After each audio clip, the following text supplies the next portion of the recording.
Jack Della Maddalena bilang ia memperkirakan akan langsung diajak bergulat Islam Makhachev di awal ronde. Yaps, itu dikatakan langsung oleh sang undisputed welterweight champion dalam sebuah wawancara. Wartawan bertanya, bagaimana JDM akan menebak tentang game plan apa yang akan diterapkan oleh Islam Makhachev nanti?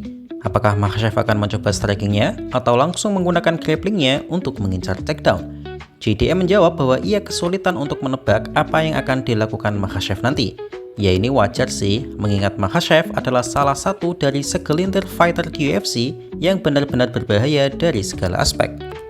JDM berpikir bahwa mungkin saja Makhachev akan mencoba untuk beradu striking dengannya, mengingat selama ini Makhachev juga tidak sungkan untuk beradu striking melawan para striker hebat seperti Alexander Volkanovski dan Dustin Poirier.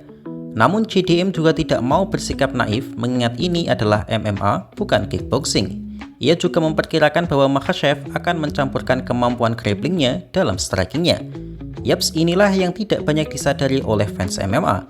Memang betul Islam Makhachev berhasil mengungguli Dustin Poirier dalam significant strike. Tapi bukan berarti saat itu Makhachev adalah striker yang lebih baik dari Poirier.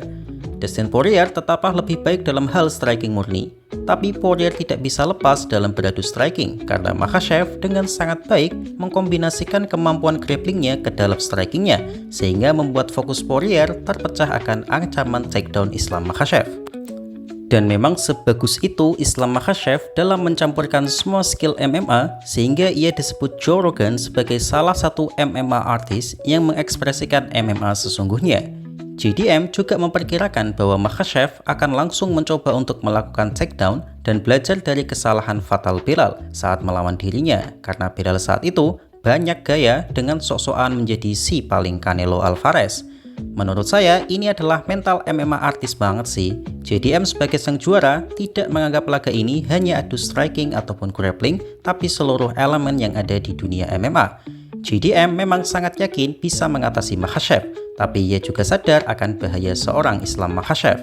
Karena itu, meskipun tidak banyak trash talk yang terjadi atau bahkan hampir tidak ada, tapi hype dari main event UFC 322 ini terasa sangat mewah mengingat kehebatan dua fighter ini sudah cukup untuk mempromosikan laga ini.